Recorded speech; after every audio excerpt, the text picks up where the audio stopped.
यह कहानी है हैदराबाद यूनिवर्सिटी के पास की उस 400 एकड़ हरी भरी जमीन की, जहां अब विकास के नाम पर विनाश का साया मंडरा रहा है। सोच कर देखिए, एक तरफ है एक मशहूर यूनिवर्सिटी, शिक्षा का मंदिर, और दूसरी तरफ उसके बिल्कुल पास एक 400 एकड़ का नेचुरल ग्रीन स्पेस, जहां पेड़ पौधे हैं, छोटे मोटे जीव जंतु हैं, एक तरह से सिटी के पोल्यूशन में एक सांस लेने की जगह। लेकिन अब क्या हो रहा है? तेलंगाना की सरकार कह रही है कि यह जमीन उनकी है, यूनिवर्सिटी की नहीं, और वो इस पर आईटी और इंफ्रास्ट्रक्चर प्रोजेक्ट्स बनाना चाहती है। सरकार का कहना है कि सर्वे से यह साबित हो गया है कि यह जमीन यूनिवर्सिटी की नहीं है। वो हाई कोर्ट और सुप्रीम कोर्ट के पुराने फैसलों का भी हवाला दे रहे हैं। लेकिन यूनिवर्सिटी के स्टूडेंट्स, प्रोफेसर्स और एनवायरनमेंट एक्टिविस्ट्स का क्या कहना है? उनका सीधा सा सवाल है, क्या सिर्फ कागजी रिकॉर्ड सब कुछ होता है? यह जमीन सिर्फ जमीन का टुकड़ा नहीं है, यह एक इकोसिस्टम है। यहां बायोडायवर्सिटी है, यह सिटी के क्लाइमेट को कंट्रोल करने में मदद करता है, और यह हमारे प्लेनेट के लिए भी जरूरी है। सोचिए उस हिरण के बारे में जिसकी सुबह कभी इन घने जंगलों में शांत और सुरक्षित होती थी।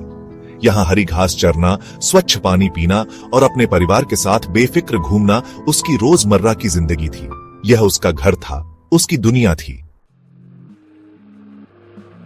और देखिए, यह सिर्फ कहने की बात नहीं है। रिपोर्ट्स आ रही हैं कि सरकार ने जमीन की सफाई भी शुरू कर दी है। बड़ी बड़ी मशीनें लगाकर पेड़ों को काटा जा रहा है।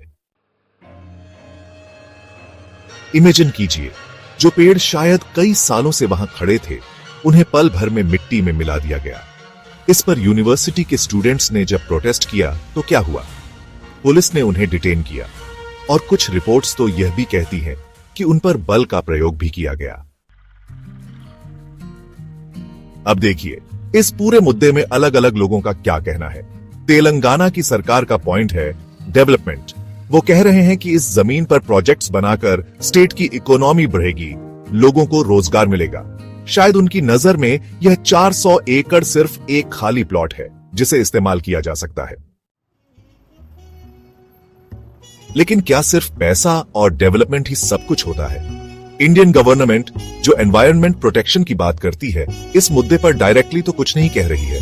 हाँ, सुप्रीम कोर्ट ने जरूर इस मैटर का सुओ मोटो कॉग्निजांस लिया है और ट्री फेलिंग पर रोक लगाई है। यह दिखाता है कि जुडिशियरी इस मामले की सीरियसनेस को समझ रही है। लेकिन क्या सिर्फ कोर्ट के ऑर्डर्स ही सब कुछ बदल सकते हैं?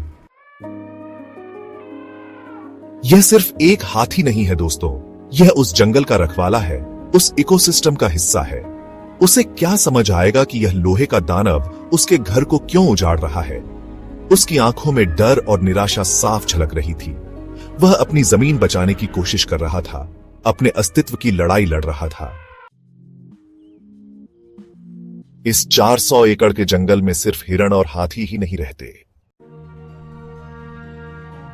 यहां अनगिनत छोटे बड़े जीव जंतु हैं, पक्षी हैं, कीड़े मकोड़े हैं। हर एक का अपना महत्व है, हर एक इस प्रकृति के चक्र का एक जरूरी हिस्सा है। जब हम इस जंगल को काटते हैं तो हम सिर्फ पेड़ नहीं काटते, हम इन सभी जिंदगियों से उनका घर छीन लेते हैं, उनके जीने का सहारा छीन लेते हैं।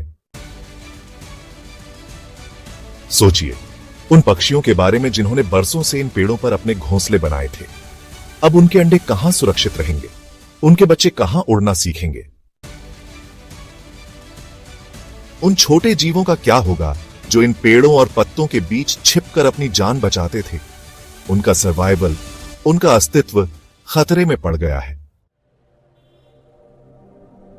तेलंगाना सरकार इसे विकास कह रही है, लेकिन कैसा विकास जो इतनी जिंदगियों को बेघर कर दे? कैसा विकास जो हमारे पर्यावरण को इतना नुकसान पहुंचाए? क्या हम सच में इतने अंधे हो गए हैं कि हमें इन बेजुबान जीवों का दर्द दिखाई नहीं देता?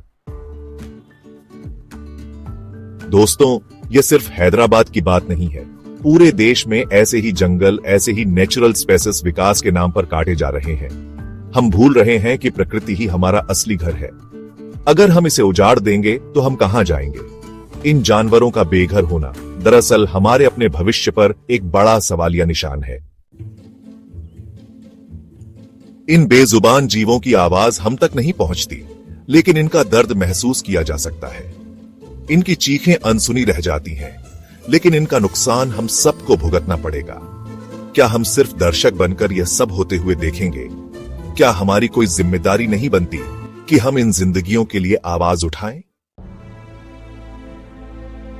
मैं आपसे गुजारिश करता हूं दोस्तों, इस मुद्दे को समझिए, इन बेघर जानवरों के दर्द को महसूस कीजिए, अपनी आवाज उठाइए, ताकि सरकार और प्रशासन जागे, ताकि विकास के नाम पर इस विनाश को रोका जा सके।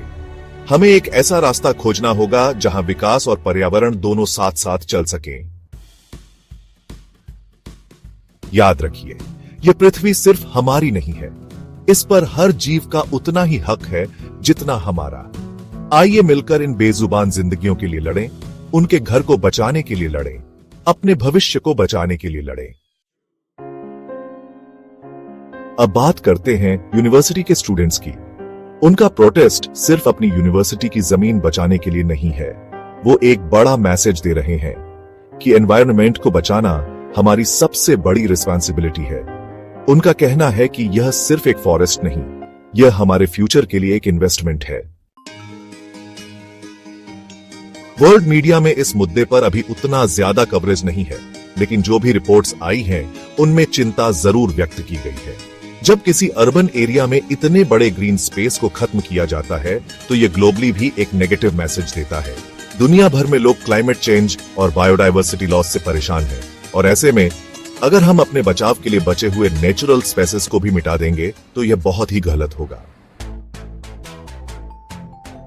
अब जरा सोचिए, इस 400 एकड़ के फॉरेस्ट के खत्म होने से हमारे जियोग्राफिकल प्लैनेट, बायोडायवर्सिटी और क्लाइमेट पर क्या असर पड़ेगा? सीधी सी बात है, अगर पेड़ कटेंगे तो कार्बन डाइऑक्साइड को एब्जॉर्ब करने वाला कोई नहीं रहेगा, जिससे ग्लोबल वार्मिंग और बढ़ेगी। बायोडायवर्सिटी का लॉस होगा, मतलब कई तरह के पेड़ पौधे और जानवर जो वहां रहते हैं, वो या तो मर जाएंगे या कहीं और जाने को मजबूर हो जाएंगे। और क्लाइमेट पर तो डायरेक्ट असर पड़ेगा ही। लोकल वेदर पैटर्न्स चेंज हो सकते हैं, रेनफॉल कम हो सकती है।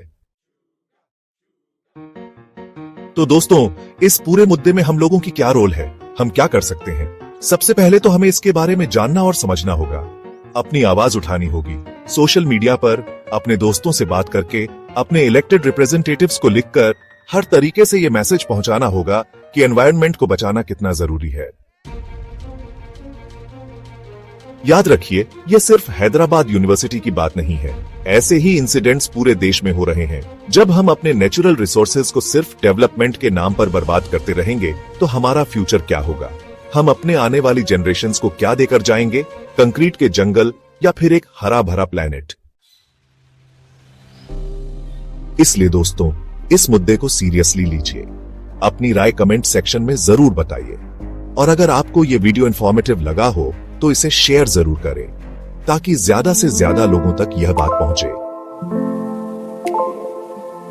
अगली बार जब आप किसी जंगल को देखें, तो सिर्फ पेड़ पौधे मत देखिए, उन बेघर जिंदगियों के बारे में भी सोचिए। धन्यवाद।